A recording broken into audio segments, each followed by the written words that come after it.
You are loud enough. We're live. All right. Still doing sound checks. Yeah. Check, Always. check. 1, 2, 3, 4.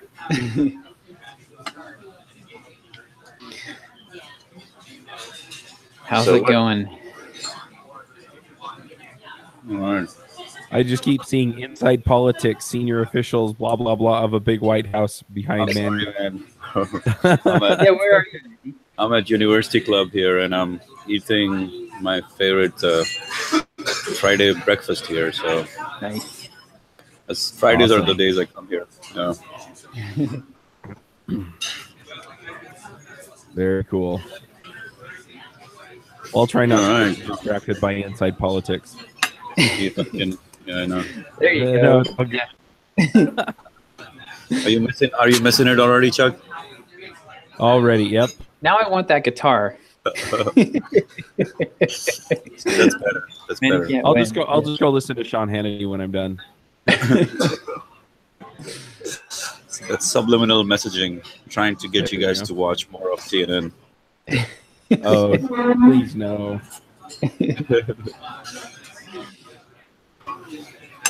Oh man. All right, so where do we start? Yeah, I'm just going whole hog on YouTube, as I was talking to you guys last time as well. So that's exciting times for me, I guess. What? So you're bumping up to 2 times a week? Yeah, I did 2 times a week. I'm probably gonna try to go 3. Let's see. I mean, the animation, because I do animation videos quite a bit. Okay. They take a lot more effort, and I'm in the process of hiring, which is the biggest pain in my life. It always is. Yeah. So until the hiring happens, I cannot ramp it up. But then I realized I have this vault of 9 animations that I never published that I was initially planning to put on my membership site, but I'm like, no, I don't need to. They should go on the freestyle. I mean, they should basically be used for collaborations and all that stuff. So Nice. there's a lot of great book summaries in there that will get used pretty soon. So yeah, 2 to 3. Let me see. I'll probably get up to 3. What's your how long are your videos typically then? Anywhere from 5 to 10 minutes. Some of them are like a couple of them are really long. The one I've done with John, well, that's split video, but it's still like 20 minutes long. Right. Those Okay.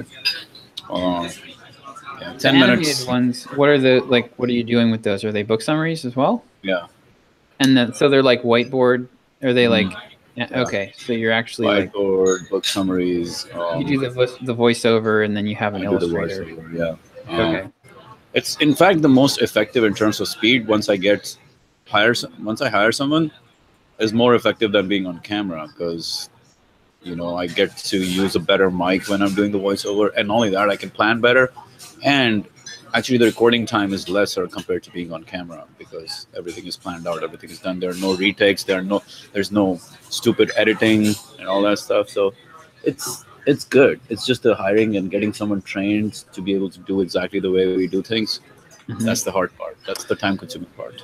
One interesting thing about that is your face is not on it, right? Yeah. So if you're looking to eventually kind of step out of the brand, Hmm. then that gives you the option to do that. Exactly. So, yeah, exactly. I mean, that's my long-term ambition, anyways, to be able to run it without me being the brand. Yeah. So yeah, there's a lot of benefits to that. But hiring is the bane of my existence right now. Yeah. I was telling. Did I tell you guys? Like, I'm trying to. I know John doesn't like it, but there's Focus at Will. These guys have a list of 1 million people. So they're saying if we do initially, because I met this guy at University Club who I know from previously, who's now an affiliate manager for Focus at Will. Okay. And Focus at Will, you guys know, like, it's a music. Yep. No. So it's one of those It's focus music. Yeah, plays Okay. all this. So it's music that helps you focus. okay. And They said they'll do a reciprocal mailing just to test out the offer. I send their offer, they test ours.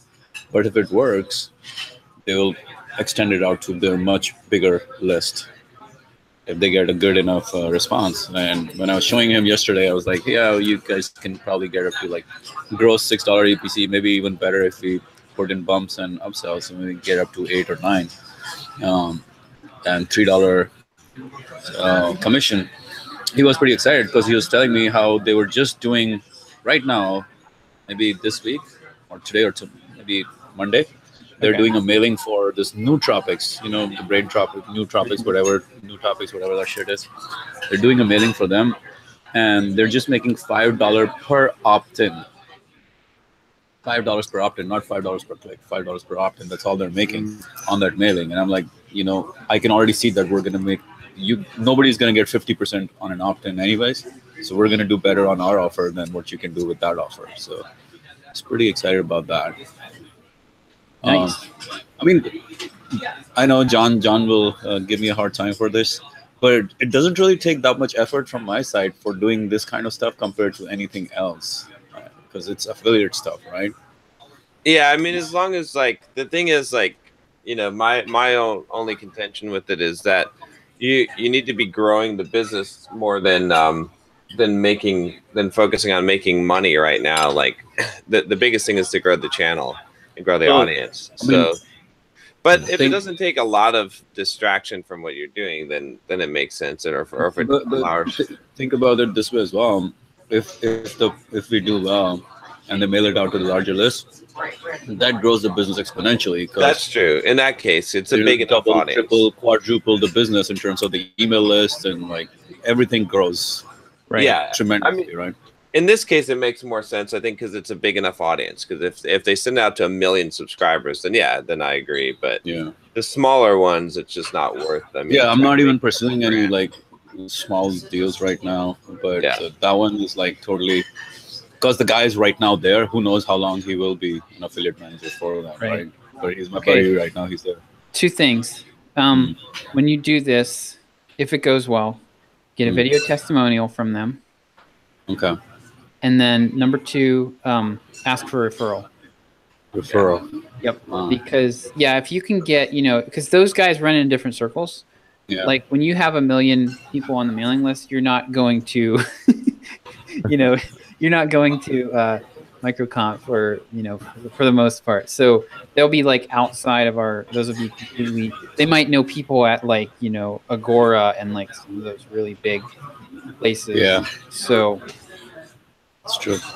Yeah, that's true. Yeah. Yeah. Yeah. I mean, you're basically getting paid to grow the business doing this. So as long as it's not small potatoes, small time players, then. Yeah, I mean, literally, they can double my list size overnight. They can. There's so many different things that can happen if this goes to it according to plan. And he was saying like they're getting approached by people, like they're trying to figure out. They're trying to find offers. And the last offer that they were looking at was this couple who sell sex education, like adult sex education, like teaching guys and girls how to get laid or something like that. And they were like, I can't believe we're gonna run any offer like this. Like, there's no way they can run our offer. We're not gonna run their offer because they have those guys have a very, very big list, like 500,000 people. So they're like, hey, let's do it together. And they're like, nah. You guys can mail ours. We cannot mail yours. There's nothing about focus in this situation. Oh my gosh! They're like, there's so many jokes. There's so many jokes. Let's not touch any of them though. Okay. The guys were like the couple who sells that program, the sex program. They're like, no, there's so much focus involved in what you blah blah blah.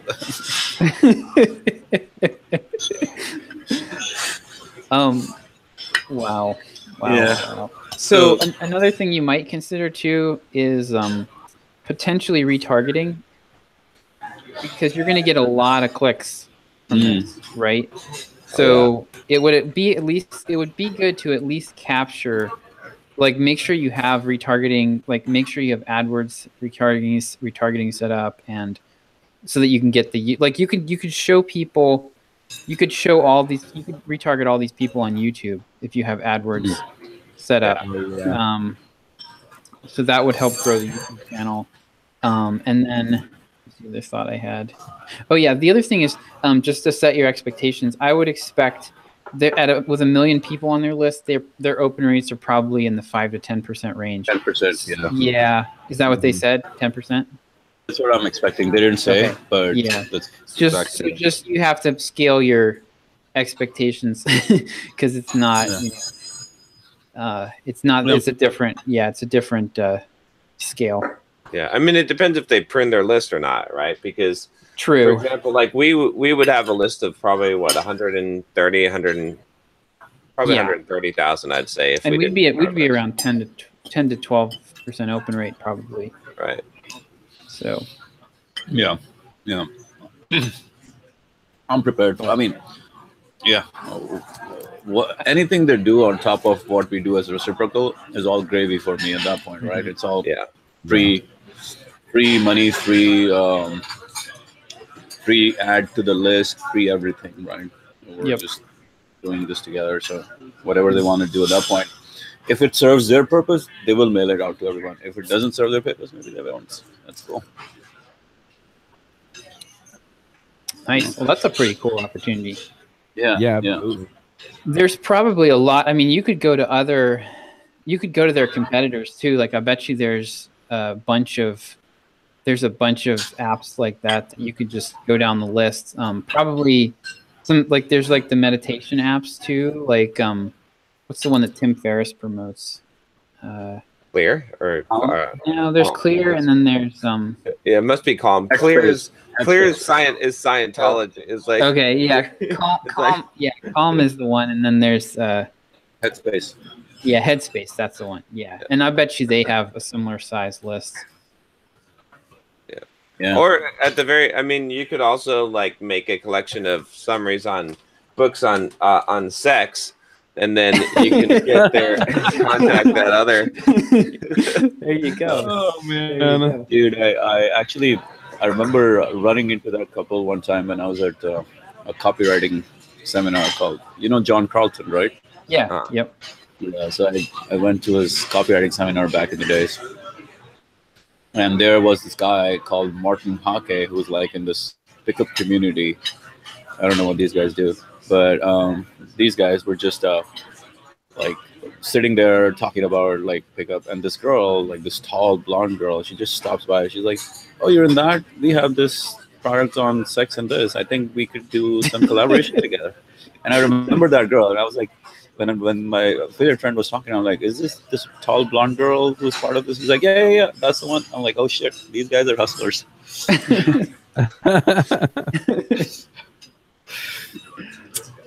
Man. Yeah.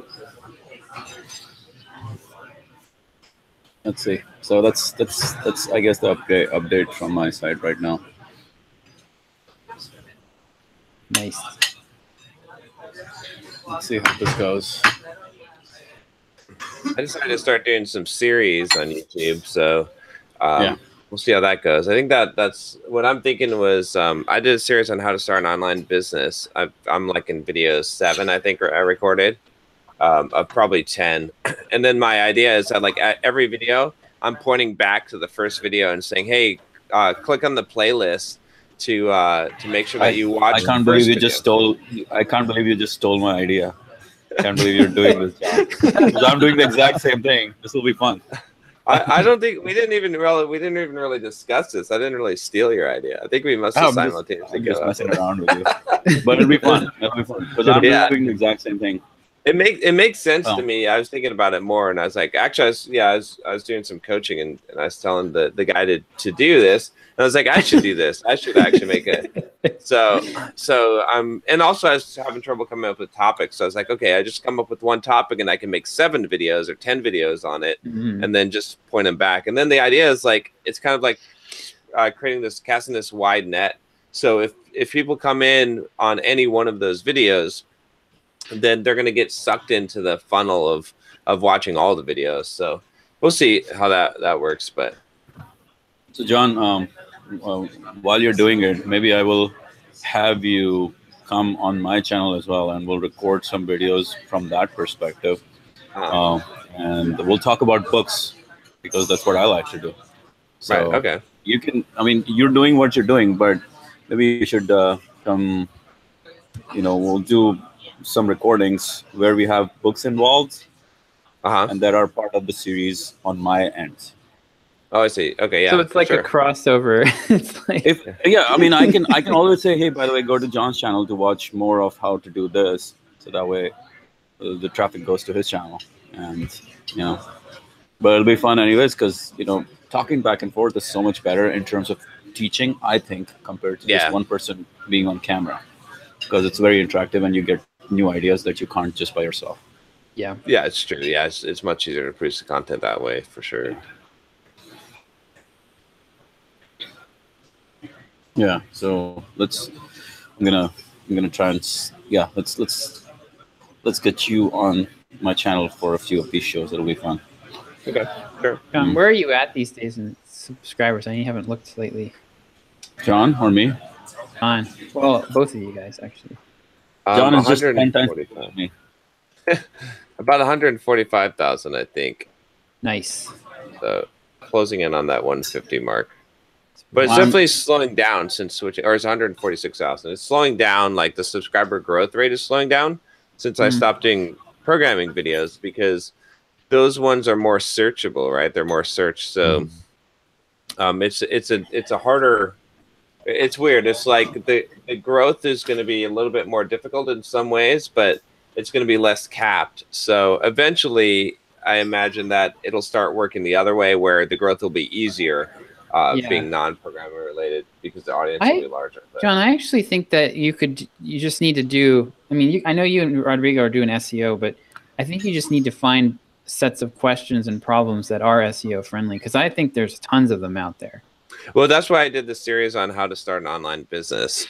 Yeah. Because that will, and then I also started looking at like some fitness channels, like some of their top videos, and just basically creating a video of the same title, essentially, just to answer the question myself instead of, so I think those are probably, those are going to be the ones that are going to generate the high search, because I know that they already generate high search because people already have high number of views on those topics. Right. So that was kind of my general strategy. Yeah.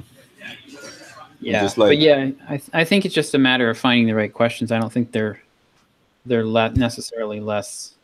I mean, the problem is now you went from very specific to very general, so it will take some time to get the traction again, right? You've gone from simple programmer, which is very specific, right? To now John Sanmez, which is all personal development stuff. It's pretty big. It's so big that people don't even know what to expect. Right. Yeah. Well, I mean, the content was already mostly that, so it's not as huge of a change, but the naming, right, is a big thing. So yeah, I mean, someone who doesn't know John Sanmez, they don't know why they should subscribe as easily compared to someone who doesn't know simple programmer, and they're like, hey, simple programmer, I'm a programmer, I can sign up. But someone who doesn't know John Sanmez, that's a tough one. Like, why? Who is exactly? John? Yeah. John's famous. John's a celebrity. That's right. Yeah. But yeah, I mean, that's the new struggle of the exactly brand. Like the personal brand building again when you're that big. Yeah, exactly. Yeah. So yeah, it's an uphill climb for sure, but it's got more momentum than I guess than just starting over from zero. So you anyways use a lot of personal stories, right? So it's part of the experience for guys when they come subscribe. And that's what makes the personal brand personal. Yeah. Where are you, Manny? 18,000. 17.7. Yeah, 18K. Nice. But I'm hoping I'm going to do a video with Antonio from Real Men Real Style. They have 1.7 million subscribers. Yeah. So if I do one of my animation videos I'll probably do 5-10 iterations of it, just so that I'll target that we get millions of views on it. And if we do that, it could go up the channel very, very, very rapidly. Nice. Yeah. Well, we clicked over 400 reviews on the book. Yeah. So Yeah. gunning Wow. for 500 Nice. now. On Amazon. Yep. What's the average rating now? 4.5. That's a sore spot, John. I'll let you tell that story. It just a few days ago, or like maybe a week ago, it was 4.8, but someone left a 1-star review and it went down to 4.7, which makes it 4-star or 4.5 stars instead of 5 on the thing. So even though five new reviews came in and they're all 5-star, but it's still not enough. Yep. I think it needs maybe 2 more 5-star reviews and it should knock it back up to the 4.8 average. So 4.8. Is that like Is that like when somebody says something mean to you, it affects you 5 or 6 times more than when somebody says something to you? Yes. Yes, it's the one refund that will spoil the 100 sales and satisfied customers.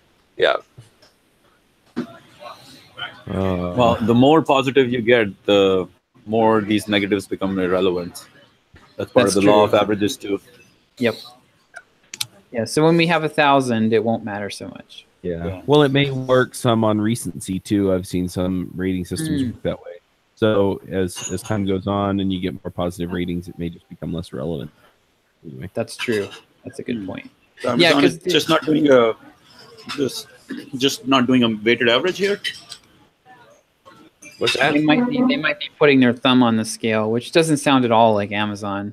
Yeah, Amazon doesn't really interfere. They just they do this kind of stuff all the time. I wouldn't be surprised if Chuck's right, because I've seen with reviews, it used to be that the most helpful reviews would get pinned at the top, right?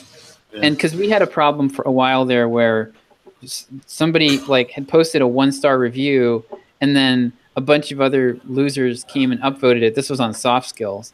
We had 30 or 40 upvotes on it, and it was pinned at the top. So it was like this 1-star review. And so we did a risky thing, and I sent an email to the whole list and said, hey, look what this idiot said. And they all downvoted it, and it disappeared. But we could have gotten in big trouble for that. But with Amazon?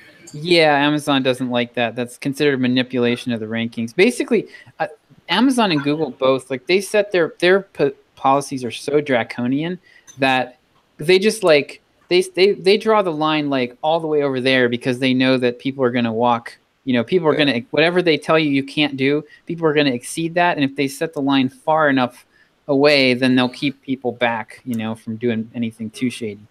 But yeah, so technically asking your friend, me asking you to go leave a review or upvote it is manipulating the rankings, and it's technically not allowed. So it's actually, for me to ask you to link to my site on your site is against Google's policies.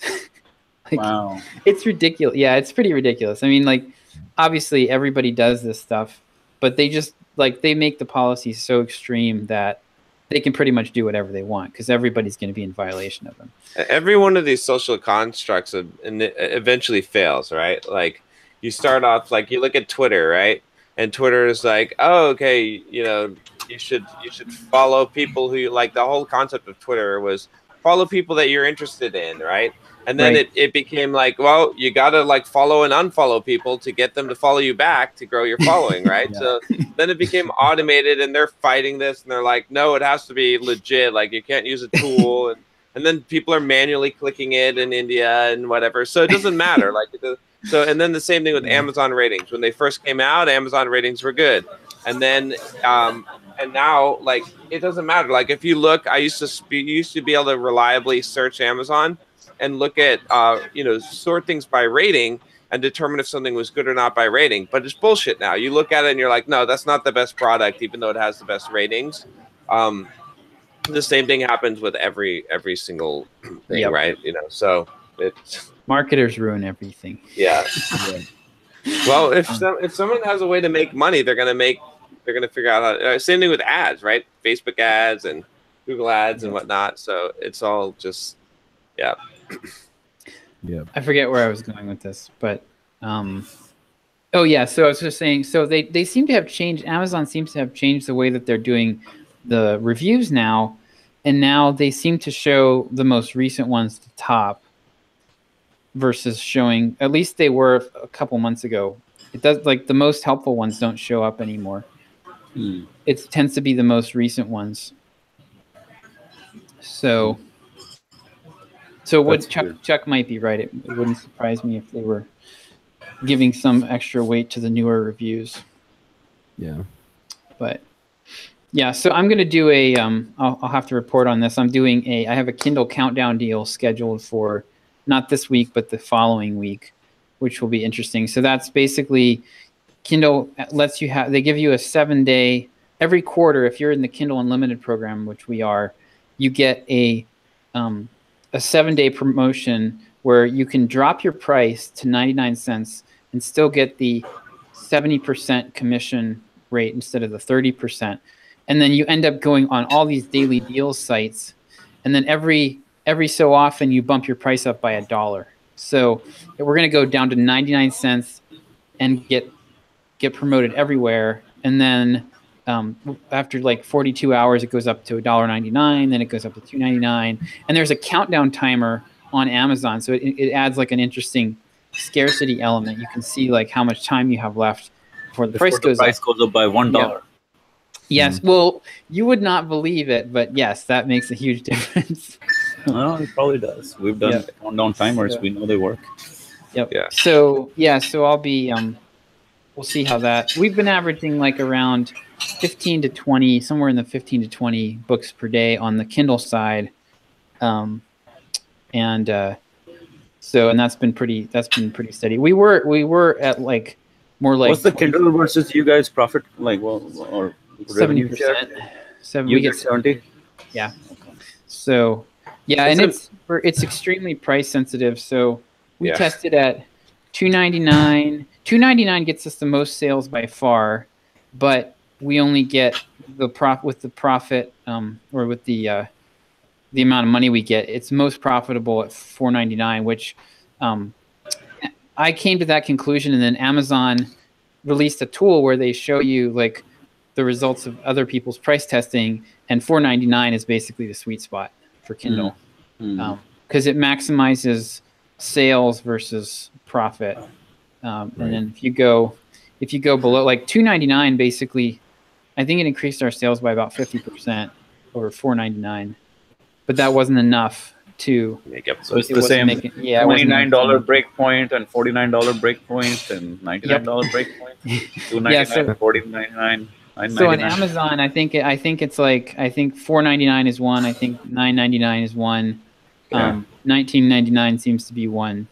$29.99. Dude, this is crazy. Like, we're operating in multiples of 10, but it's the same thing, right? 29, 49, 99, 199. It's crazy how $1 makes a difference though in the pricing too. It's like people send me like Kindle daily deals or like all the time, and I'm like, no, I don't give a shit about a Kindle daily deal. You know why? Because reading a book represents like 6 hours of my life. Yeah. So I'm not gonna read a shitty book because it's on sale and waste 6 hours of my life as opposed to paying $20 for a book that is actually valuable. So, yeah, I get new authors on Amazon like constantly sending me. Oh yeah. Like, hey, by the way, you can get my book for free if you only review it. I'm like, are you fucking crazy? Like, I'm gonna review your book and spend like 10 hours of my life to do that. I'm like, hey, get back to me when you have 100 reviews, then we'll talk. Yep. I have people reach out to me for that too, and I just tell them, look, you can send me the book. I make no promises because I'm busy. Yeah. So yeah, if I get enough whatever, kind of support to do it, then I'll do it. But yeah, I don't even want them to send the book because then there's this like inbuilt like, hey, so what now or something. I'd much rather just like do it when you have that many reviews, then I know it's something legit. Now I can actually look into it. Yep. I'm gonna start a YouTube channel called "Shit That People Sent Me," and I'm not gonna. So I'm gonna like get people to send me shit, and then I'm not gonna use it or anything. I'm just gonna open it, and I was like, this is some kind of fucking standing desk thing, This is like a ball that you squeeze between your butt cheeks to make them stronger. You'll have to show people how to do that. No demos. It's just mentioning. This fucking author. He thinks he's the next. He compared himself to Deepak Chopra, except his book only has 1 star and 1 review on Amazon. But here it is. Wow. I don't think people will be very inclined to send you stuff when you do that. They will though. They totally will. I'm taking it camping with me, and it's not coming back with me. Just for the mention, just for the little bit of cheese. Awesome. That might be the new angle, John, to grow the channel. Yeah. People like to be fucking humiliated and harassed and told that they're a piece of shit. This is the thing. If you want to create popular content on YouTube, I forgot about this. This is what I should do, is actually just all you have to do is create content that says you're a fucking lazy bitch, right? That's it. That's like the number one thing. And then anything else you can do to humiliate or harass people, that's what they like. That's Pretty much Grant Cardone has built a business out of that. Yeah. Dude, he's still... I cannot believe his emails are still coming, man. I have probably marked them spam 5 different times now. It's unbelievable. How's this happening? He's unstoppable, man. Marking stuff spam just means send me more. He cannot be stopped by an unsubscribe link, man. Wow, unbelievable. That's just so unethical, man. Unbelievable. Let me tell you who's relentless. Relentless is Canadian Pharmacy. That's who's relentless. They're fucking crazy ass. They're still calling my ass. Right there, I one time made the mistake of trying to order a Viagra. Right, I was like, oh, I should try it. You know, it's like it's better than trying cocaine for But I was like, oh, just see what Viagra. Right? So I'm like, oh fuck, I'm gonna order some Viagra. So I went online. I'm like, all right, go check it out. Make one order. These fuckers for the last 7 years, they call me every single day, every day. Now it's my Google Voice number, so I just block numbers when they come in. But it's insane. Wow. Insane, but like how much, and I've tried everything. I actually got them to stop calling for a while because I would get on the phone with them and I'd be like, yeah, I'd like to order $5,000 worth. And they're like, oh, very good, sir. And I'm like, oh yes, you need my credit card number? Like, yeah, okay. 1, 2, 3, 6, 6, 6, 6. Oh, it didn't go through. Let's try it again. I think I missed one of the digits, right? And I would just spend like, an hour on the phone with them, like, no, it has to be right. This has to be right. My grandma gave me this credit card number. Rich, I just stole this credit card. Yeah. And then and it's like, okay, well, call me back, and I'll have my credit card number ready. So did this whole charade. Finally, they stopped calling for like 6 months when I did that, but now it's back. It's like there was change of ownership. Yeah. Wow. So, hey, I'm gonna be back in a minute. So I was sick most of this week. My wife was sick most of last week, and then. Oh, so then yeah. Nice. So that was fun. I still got a bunch of stuff done, and yeah. Manny didn't mute, so the background noise periodically switches us to the guitar on the wall behind him, his empty seat. I'm guessing that he had headphones, but he didn't have the mic coming through the headphones. Yeah. We got to school him on the proper audio etiquette. Yeah, absolutely. One thing that's really nice though is that I've been planning stuff out and just putting tasks into Asana and then assigning them to Michelle if I want her to do them. And what's funny is she started getting back to me on them. Okay, how do I do this one? And then getting it done. It's been so nice. Oh, nice. So wait, you're putting your own stuff in there and she's picking it up? So I've been putting stuff in Asana and I'm like, you know what? This is something Michelle can do. So I just assigned it to her. Oh, nice. And she gets back to me. I don't know how to do this. I'm like, oh, okay. Well, let me give you access to this account and show you how it gets done. So nice. It's pretty sweet. So yeah, I'm super happy with that. Nice. And it's just been a matter of getting the layout for the website back together and stuff like that.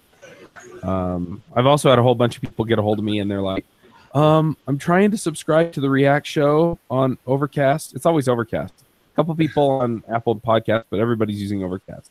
And I can't find it. And I'm like, okay, well, here's the deal. I had to go research this. But it turns out that Overcast uses iTunes podcast directory to look up podcasts. Okay. And iTunes hasn't approved the podcast yet. Oh, wow. Okay. And so you can go subscribe with the RSS URL, or you can go listen to it on the website, but you can't look it up in Overcast because it hasn't been approved yet. Okay. Yeah, so after like the 20th person asked me, I finally tweeted, and then because a lot of them were coming in like DMs on Twitter. Okay. So I tweeted and then pinned it. I'm like, here's your answer. But yeah. Nice. But yeah, being sick has been no fun. I was gonna finish that getting a job course, like finish re-recording it, and I had no voice for 3 days. Oh yeah, that's kind of a deal breaker. Yeah, it sucks. So.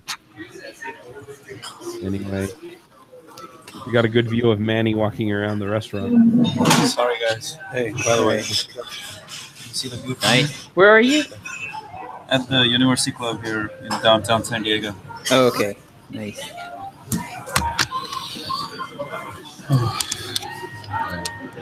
So my whole week has just been being sick and doing the planning and stuff. So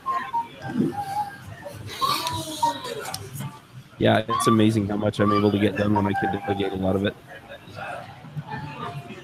When you can't get out of it? No, when I delegate it.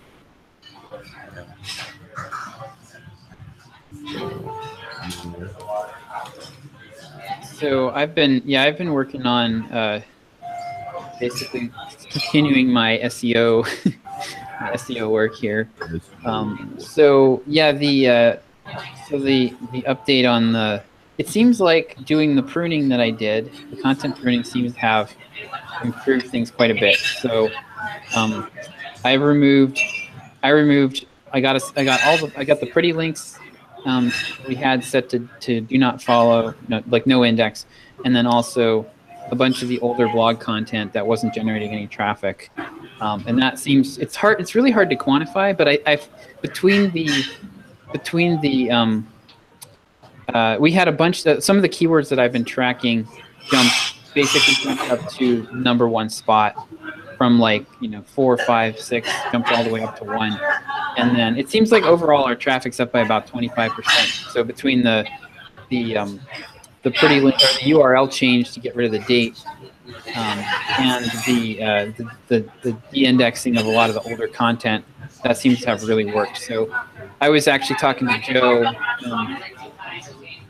the automation guy from the Entre Programmers group today, about it, and recommending to him that he do the same thing. If you've got a few years worth of content, it's probably worth trimming down. That seems to have really helped. Manny, is there any way you could mute? That's really loud. I was going to ask, do you have your mic? Are you using the mic on the laptop, or are you using the mic from the headset? There we go. Or do you have a mic? No, I'm gonna mute myself because there is no mic on the headset. Yeah. I'm gonna buy you a mic with a headset with a mic in it.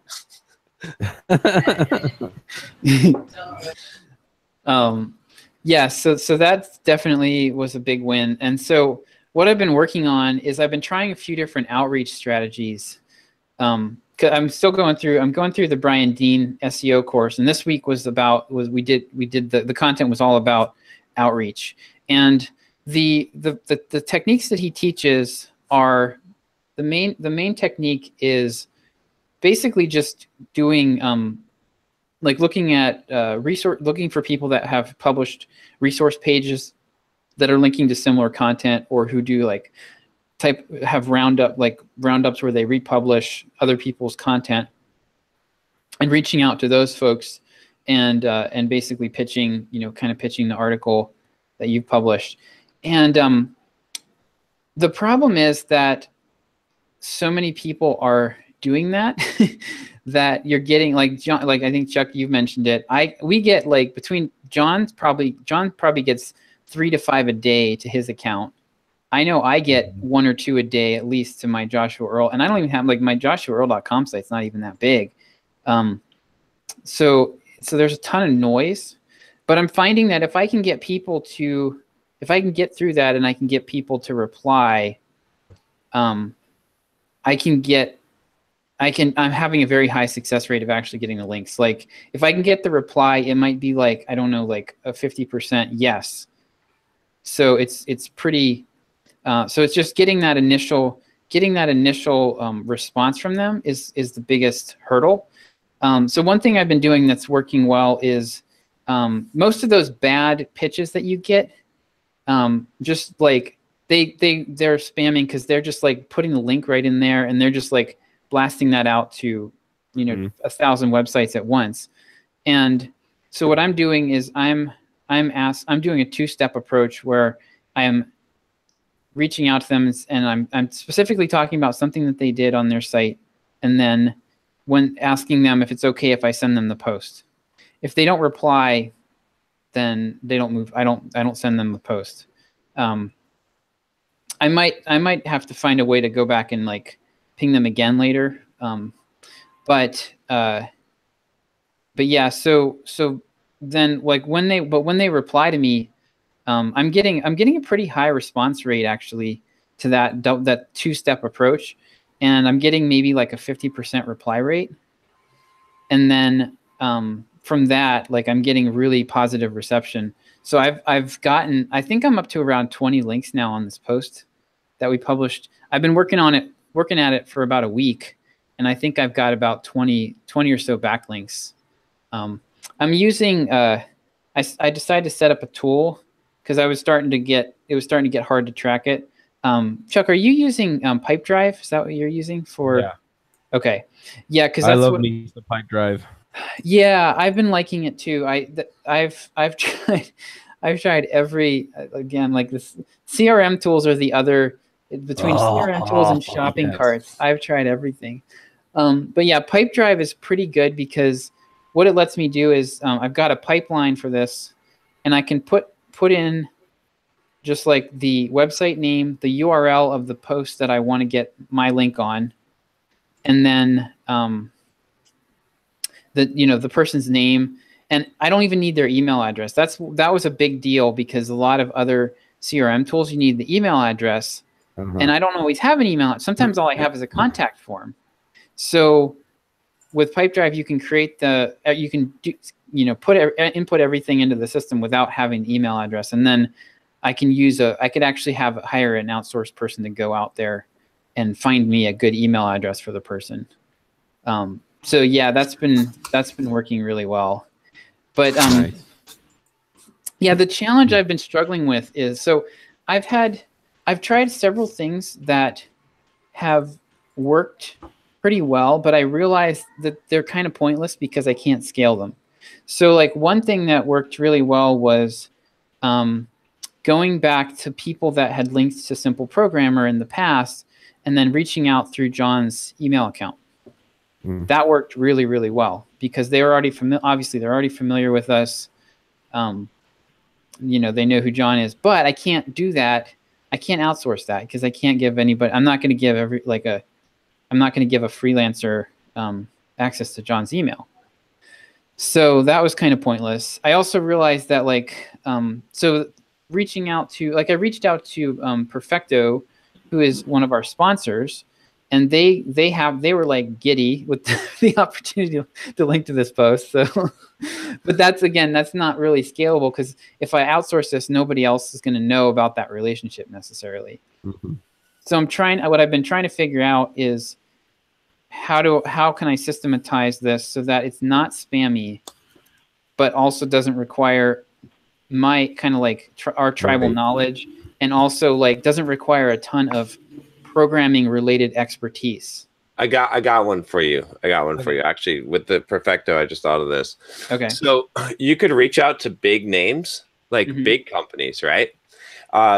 And you can basically tell them, hey, look, we'll put a free plug in our email that goes out to 70,000 developers or we'll put a free plug, like mention you on a blog post or throw up your banner ad. But probably the email will probably be most effective. And we'll say we'll put a free banner ad in there. All that you have to do is just link to our post, right? And then you can get JetBrains, you can get like all the big guys. Like, of course they'll do it. Of course, like, because they're going to get free, absolutely free advertising. That's really good. I like that. Because, okay, here's the challenge, because there's some controversy and uncertainty over whether exchanging backlinks is beneficial. So Google says that basically they cancel each other out. If you link to them and they link to you. Yeah. Well, that's why you won't link to them. That's what I'm saying. You do email. What I'm saying. Yeah. So email. I've also I realized that I can use social shares the same way. So one thing I've started doing is saying, hey, so when I'm talking to these folks, so they'll some of them will say, yeah, I'll link to it, and then I will I'll reply and I'll say, hey, that's awesome. Tell me when you've made the update, and I'll share your post. So that way they have an extra incentive to actually follow through on what they said they were going to do. Exactly. And they'll close the loop with me, so I can confirm that link was created. So I don't have to it should eliminate some of the need to go back and because I want to manually verify, figure out what percentage of people actually are, doing when they agree to create the link, what percentage are actually doing it. But I think I've got, so yeah, John, I love that. I'm going to definitely do that. That's because we have all the sponsorship space that we were having a hard time selling anyway. I mean, like the banner ads are a good example. Nobody wants to buy banner ads, but if they could get free banner ads, I'm sure they would take it. Right. Exactly. Yeah. That's an interesting angle. And it's not a backlink. It's not a backlink, right? No. So it's a temporary advertisement. So I love it. I'm going to do it. But I think I have figured out the system though, that I'm going to try this week and see what happens. And you know what? You could even do that with bloggers, right? Because imagine, as a blogger, if I'm just a solo blogger and you're like, I'm going to put a banner ad for your blog on my site, right? Or I'm going to send to my email list an ad for your blog. They're like, oh shit, yeah, definitely.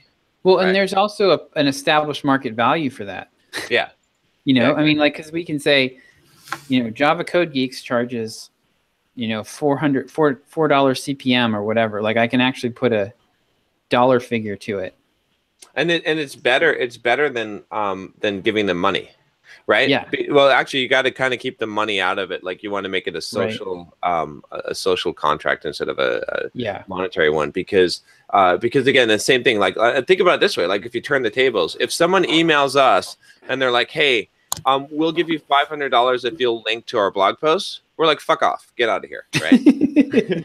But if someone emailed us and they're like, "Hey, if you link to this blog post, which is a really good blog post, by the way, we have an email list where we have 70,000 developers. We'll mention this article of yours in our email, right? We'll promote it, or we'll promote your blog." We're like, yeah, let's do it, right? Yep. So even though it's really just a monetary thing, it can come down to it. You could equate it. So. Well, I can do that with the remnant space too. Yeah. That's awesome. All right. Totally doing that. But what I'm thinking here, so one of the challenges of doing the outreach and making it not spammy is that there's a bunch of different strategies for so one way to do outreach is to go, hey, I was looking at this page and I noticed that you have a broken link. Would you like me to tell you what the broken links are? And then they'll reply, and then you get a conversation going. Another one is they've got this resource page, and you say something about the resource page, and you say, hey, can I send you this article that might be a good fit? Another one is that they've got they publish roundups of content. So they have Alvin Ashcroft does this with his is it Morning Dew or whatever, Dewdrop or whatever. No, it's Morning Brew, I think. So that's another one, and Peter Cooper is another one. So there's 5 or 10 different kind of categories, and it's really hard to find. It's hard to figure out which when you find a site, it's hard to figure out which of these approaches to use. It's time consuming. But what I think what I'm going to do is instead of trying to break it down by and figure out which of those strategies to use, I'm going to approach people, and this is what I was talking to John about before we jumped on the call, but I'm going to approach people and basically say, hey, look, I'm putting together a list of bloggers who are experts on, automation testing. So like for Joe's post, would you like to be included in that list? And they are going to reply, I'm going to probably get, I think, a 50 to 80% response to that email. Yeah. And then once they reply, then I'm gonna I'll get them into the conversation. Then I'll be like, hey, we just published this blog post about automation testing, and I'm going to go to once they reply, then it's worth doing the research to go look at their site, because you've eliminated half the waste, right? Because half the people aren't going to reply to you, but for the ones that do, you go to their site and you go, okay, is there an article that they have where a link would make sense, or do they have a resource page? Or how could I ask them I'm finding that when I ask people a very specific, I was looking at this article, I think if you in this paragraph, if you put the link right here, that would actually add value, right? And it's not spammy. And people seem to be very willing to do that. It's basically just I'm setting up a yes or no decision for them, and they don't have to go hunt for a place to put the link in. So when I get people to reply and give me permission to put them on this list of content creators that I'm putting together, then I'll reply and tell them about the article and see if I can get them to link to it. But in the meantime, I'm building a list of bloggers, because the other objective I have is to get a lot more guest contributors so that we can pick and choose and say, I want to publish a blog post about JavaScript interview questions. If I have 100 people that have expertise in JavaScript, now I have my pick on my choice of 100 people that could potentially create that blog post. So I'm building a list of content creators who already have platforms, and then almost incidentally, I'm able to also get them to. I'm also going to use that to build backlinks. So, and then when we have content when we produce some new content about that topic, I can do a segmented mailing to that list and ask them to share it, or, whatever. So I think this could kill it. Kind of eliminates the problem of getting the conversation started, because part of the problem is when you approach someone about linking to you, how do you provide value without seeming spammy? Right. By asking them, hey, by telling them you're an expert, I want you to be in this list. That's pretty flattering. Mm-hmm. And I think that I'm going to get a pretty good reception to that right off the bat. And I'm kind of providing value there. It's flattering, and I'm potentially giving them a platform that they could publish on. So I think I'm going to get a really good response to that. And then I think that they'll be pretty willing to take the next step and actually link to this stuff. So I'm going to give that a shot this week. I'll probably do 20 or 30 outreach emails and see what kind of response I get. But yeah, I can with this. The nice thing about it is I can totally outsource this. Or at least the initial part. I can outsource the research, because I can tell somebody, okay, go to Udemy, get me a list of everyone who has published a course about JavaScript, get me a good email address for them, and then I could have them put that person in the Pipedrive and send out that initial email. And then I can do, maybe I can follow up with them after that initially, and then I could train someone to do the follow-up. But yeah, it pretty much eliminates a lot of the segmentation issues and the thinking that is required to make this outsourceable. So I don't know. I'm thinking I'm gonna give it a try this week. I'm thinking I'm gonna get a 50 to 80% response on that first email, and then I'll probably be able to add probably for every 10 emails, I'll probably get 3 or 4 people who want to be on the content creators list, and probably 2 or 3 of them will be willing to share a link to the post. So, yeah. Anyway, that's my plan. Yeah, I think it's solid. I think it's solid, and it's one of those things that builds up over time, right? So, like the more that you do it, it's not just a one-time benefit. Like as you grow that list, that everyone approaches SEO. This is the thing. There's so much waste in backlink building because everyone approaches it as a one-time thing. No one's thinking about building a list. Right. So basically, what I'm doing by basically building the list first, I'm eliminating. So we're putting in all this work to find people, find their email addresses. That's not wasted. Right. Exactly. Whereas like the way that most people do it, it's pretty much wasted. Like you do it again every time you pick up a new post to promote. So, and then this will allow me to get a pretty high quality list of potential contributors. Like if I had 5 or 10,000, Pluralsight authors, Udemy, Udemy authors, top bloggers. If I had a list of 5 or 10,000 of those folks, that would be pretty freaking valuable. It's gonna really insulate us from competition. Yeah. Yeah. So that's the plan. Nice.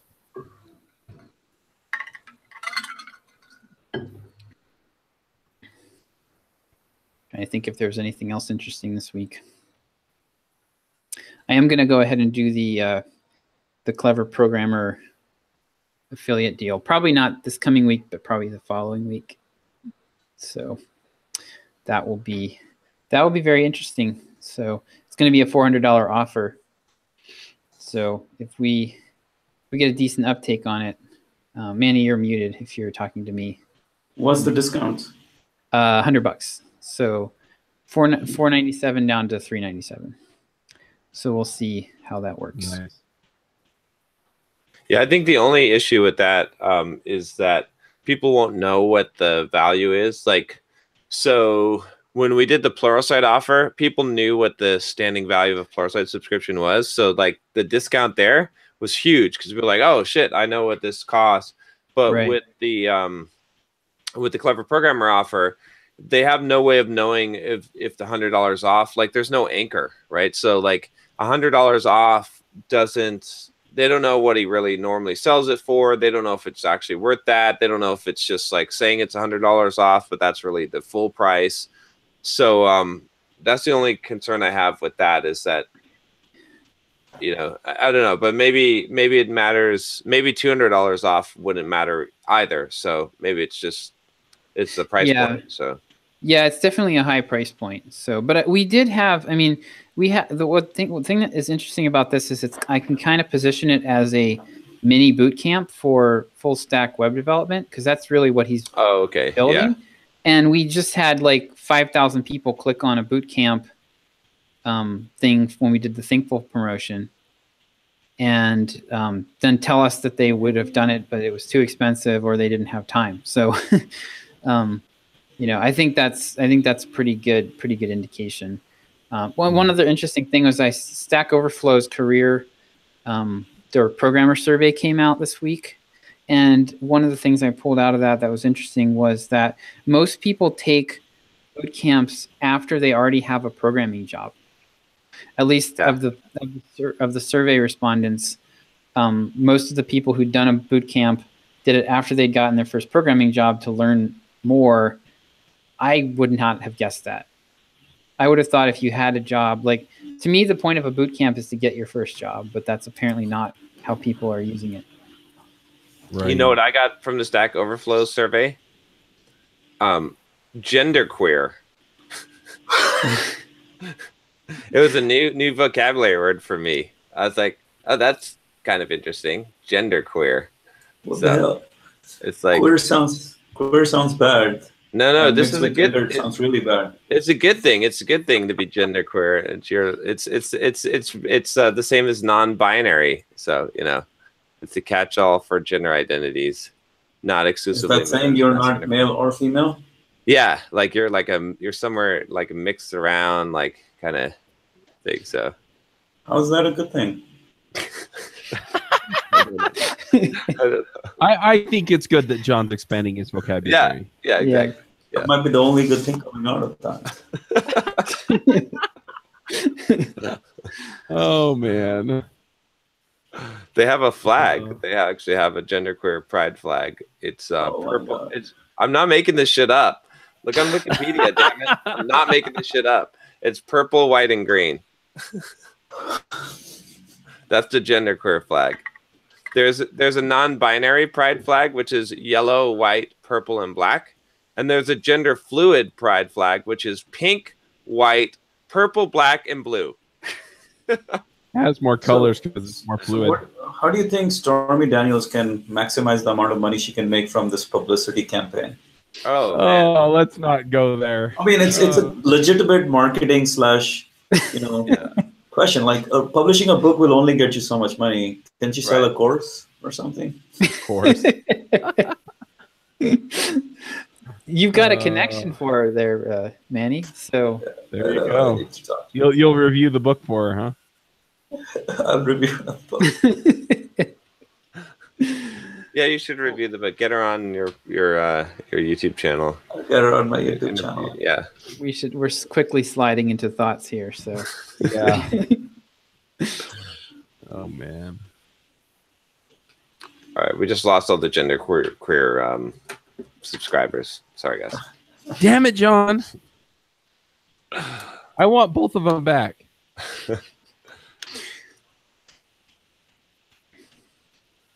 Oh, my thought, if we're gonna head that way, I can kind of see Josh thinking, please head that way. So my thought is that I've been planning out the next 12 weeks, and been putting all this stuff into Asana, and then the thing that I've been doing to do the rest of the planning is so I have them all split up into the different projects. And then I've been tagging them with a tag for each week of the next 12 weeks, kind of along the 12-week year. And then I'll probably go stick stuff into my calendar. But it's been really nice just to kind of see what all of the steps are in order to get to where I want to be at with all of the things I have going on. And I have a whole list of projects. I probably have like 15 different projects. Some of them are rather small and some of them are personal, but things that I want to get done over the next 12 weeks. And so it's been nice to break that out. And then also just to think about, okay, do I have to do this? And then when the answer is no, is okay, well then I'm going to assign it to Michelle and then work out how to train her on how to do it. And that's been really, really nice. The other thing that's been nice about it is that she has been updating the standard operating procedures for me. So she needed more information in one of them. And she's like, so I added this table with more information to one of the manuals. Is that okay? I'm like, yeah, that's great. When you do it, let me know, and I'll just make sure that all the information there is, correct. And but yeah, so it's been awesome, just getting all that together. And yeah, a lot of this stuff is happening without me needing to think about it, like having people scheduled for podcasts and stuff. And then just some of the other coordination things that I've been putting on the website have been getting done, which is also really cool. So anyway, so yeah, just planning and then knowing the plan and delegating.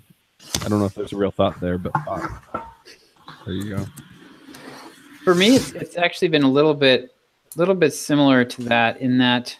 So I'm used to operating in like hustler mode, where I'm the one doing whatever it is, and so I've had to really fight that with promoting this this automation testing blog post, and resist doing, like, there's a lot of things that I know that I could do that are actually pretty easy that would help me rank this thing, but I'm actually like deliberately putting handcuffs on myself and not letting myself do the easy stuff to try to force myself into thinking about ways that I could tackle this if I didn't have all the resources, because like those constraints, that's what someone else is going to have. I can't hire. I could easily get this post to the top of Google and have it be not at all really beneficial other than the additional traffic. I wouldn't be building out a system for repeatedly doing this. And that's really, so what I've had to do is I've actually had to intentionally create some space where like I'm limiting myself. Like I'm not taking on any projects that are outside of the scope of this SEO. I am going to do this. I'm saying that, and then I am going to do this affiliate promotion, but I've been really limiting the number of projects that I take on that are outside of the scope of that, because this has been like really difficult to think about, and I'm having to work through it myself. But I have to do it under these constraints, and it's forcing me to be a lot more creative about how I could tackle this. And I think I'm pretty close to having it. So it's been well worth it. But yeah, I mean, like, I guess the thought is you have to create space for yourself so that you can step out of the mode of just doing, and think about it at a different level, so that you can build the system. Because that's like it's just a whole different mindset to be in.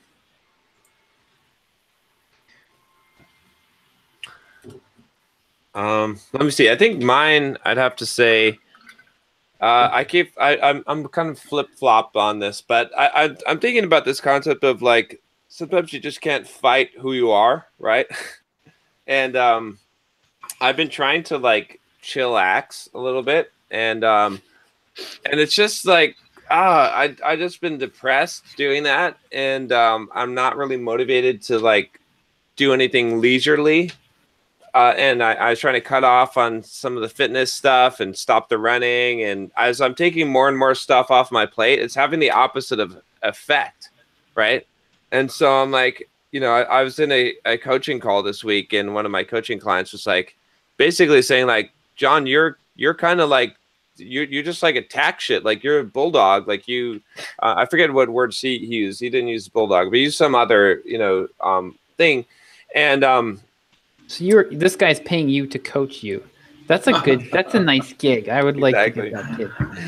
No, he was just mentioning, because he was doing something similar, and I just kind of realized, I was like, oh, maybe that's like true. Maybe it's like I really just have to go and just go full bore into everything. Like I keep on telling myself, you need to stop this. You need to stop this obsession with just like going crazy, like never like living yourself any time and just going crazy with everything and just all the time attacking everything. And maybe that's not the answer. Maybe I just have to accept the fact that that's just like, that's where I thrive, is I thrive in the chaos of just like, just going crazy, like doing extreme shit. So I'm thinking again, but I don't know, but it's like a pendulum, right? It swings back and forth, and hopefully you move in the Z direction as you're going forward, as you learn more things about yourself. So next week, I'm probably going to go back to my crazy ass routine and start running every morning at 6:30 and going back to the kickboxing. And I'm going to see how that feels, right? And just see like, but yeah, so I don't know. So I guess like the lesson I'm learning is you can't fight your nature to some degree. Like there's certain things that like you just have to learn how to live with rather than try to change. But I think you just need a bigger mailman to attack, John. You're a bulldog. Yeah. You got bored. The little 99-pound weakling mailman you mauled him pretty good, and now you just need a bigger mailman. Yeah, it might be. I mean, I think about like doing like really big things, and I think I don't really have the energy for it right now. Like I don't feel like it, so I'm not like super motivated to do it. But I don't know. You can't manufacture that though. Like something's gonna catch you. I think that's the tricky part is right now. Like you don't know what that is, but I think something's gonna ignite that spark, and then you're gonna go for it. That's what I've been kind of waiting for. Yeah, a simple programmer didn't just go sit down one day and go, Yeah, I'd really like to have a website, and like, I mean, it was just you like to teach programmers, and talk Yeah. about Agile and all that stuff, and it just sort of happened from there. So That's true. Yeah, I mean, same thing with the YouTube channel, I suppose. So, but yeah, but in the meantime, I can't just sit on my ass. I have to bust ass. So I think partly the challenge is not just the physical thing. I don't think it's the physical thing, though that is a part of who you are. Maybe also consider the fact that you're playing with the devil right now, because as Napoleon Hill talks about, and outwitting the devil within. When you have empty space, then you don't have that something that you're going after pretty Right. aggressively. It literally is the devil's playground, because you have that emptiness available to you to fuck around, to chill out, in some ways, to not do stuff, and that can be dangerous. So having a purpose, having a sense of mission, kind of keeps you on track. But when you lose that it's not just a physical thing. I don't think it's just a physical thing. It's a bigger thing. No. Yeah. It's more of the fact that that sense of purpose is not the same as you used to have with the business. So now you need to find a different sense of purpose or different thing, but can't just have like a vacuum and try to manufacture this in different ways. You need to be driven by something. Exactly. Yeah. No, that's exactly right. Yeah. You're drifting. You're drifting, as Napoleon Hill likes to say, right? And the drift is the challenge. Because even though you're doing your YouTube channel, it's not like you're not like, nobody's saying, John, you must make money tomorrow. You must accomplish this certain goal tomorrow, right? You don't have specific business goals that were big, that were exciting back in the days. And I know for a while you were like, I don't want to have any goals. I just want to be free. I just want to chill out. But that's the side effect of chill out, that you get into these modes where you're like, fuck, man, what am I doing with my life? Like, I'm depressed. I'm blah, blah, blah. So. Well, and to see what I think it is, like, as I'm discovering this, is that there's like a balance. There's almost like, I talked about last time about like being dragged by the horse or being on the saddle. Mm-hmm. And it's not, the difference is the mindset in it, and like why you're doing something. So, for instance, like, when I was doing all this crazy shit, with the physical fitness, and I was, working hard on these things. Part of it, I was doing it, like I said, to prevent the fear. It was like the fear of loss. Like, I don't want to lose. But, and the same thing with working in the business and whatnot, and in the YouTube channel and all that. But, having the free, like when you have the freedom, when I'm like, okay, when I'm in this, I guess when I'm in the place where I'm like, okay, I don't have to do this, but this is what I'm doing this because this is where I thrive, then it's a little bit of a different thing. Then it's like, okay, if I want to take a day off one day, then I'll just take a day off, right? Like having that almost that freedom of being able to say that and to think that in your head makes the reasoning, the why, different, right? And that is what makes a difference. So there's almost like, like I tried one mode, which is like, make everything life or death. Everything is fucking life or death. You must do this. You cannot fail. You must do this, right? And that mode is effective for reaching goals, for sure, right? I mean, I've definitely been successful doing that. But then I tried this other mode that's like, you don't have to do anything. Like just live, just be free, just like, kumbaya, right? And that's no None good. of that That's started like, until you moved to California, by the way. That's I'm blaming the saltwater air there. It's the Southern California lifestyle. but the balance between the two is somewhere, I think, where it's like, where you're able to, still work hard, still have the thing that you're thriving, that you're going for, right? And thrive in that environment, but at the same time, be able to like relax into it as you're doing it, right? So that it's not life or death, but at the same time, and it's this like, it's this goal that you aim for that you'll never attain, but understanding, I think, seeing the purpose, like seeing that why that's the case, and you can't really see that until you go to either extreme, right, or both extremes. Like when you go to both extremes, then you start to see, oh, wait a minute, hold on, like there was a reason why this worked, but this was not optimal, and there's a reason why this didn't work, and this was not optimal either. So that's what I'm doing right now. Is I'm going to figure it out, right? So that's what I have to figure out is how to, because what I was doing before was not sustainable from a not necessarily from a physical or even a energy standpoint, but from a motivational standpoint. Like you can't just keep on hitting it hard and make everything life or death. And the reason why you do it is because it's life or death. Right.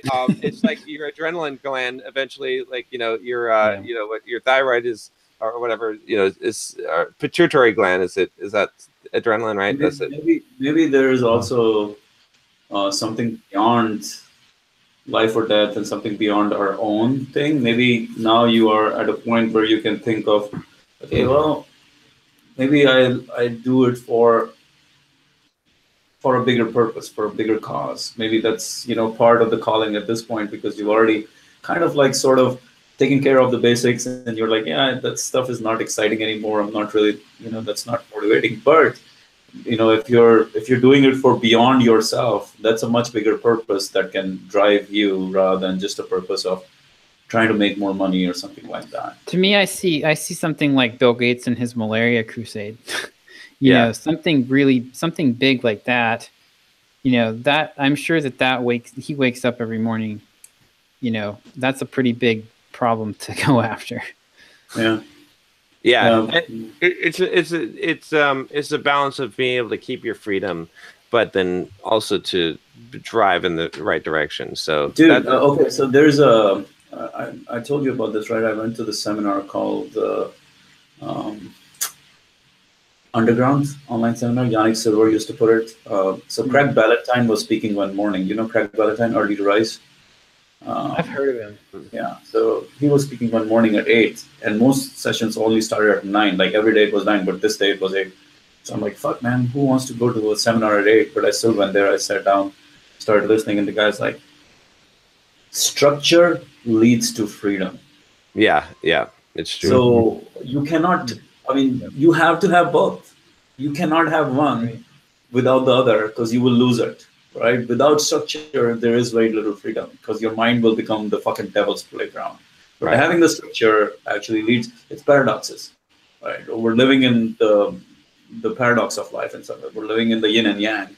So if you just try to go for wanting freedom so bad, but then, if we lose the structure, it fucks up our freedom too. Exactly. No, it's very true. Yeah, for sure. Oh, okay. My turn? Yeah, that was a good thought. That was a lot of thoughts. That was my thought, right? Structure leads to freedom. There you go. That was my, Drop the mic. Only Manny doesn't have a mic, so he can't do that. Drop the computer. Yeah, so we need to get you a mic, Manny. Oh my god. It's a constant problem. All right. I think we're good. Yep. All right. I'll see you guys next week. Awesome. All right. See you guys. Bye-bye. Bye.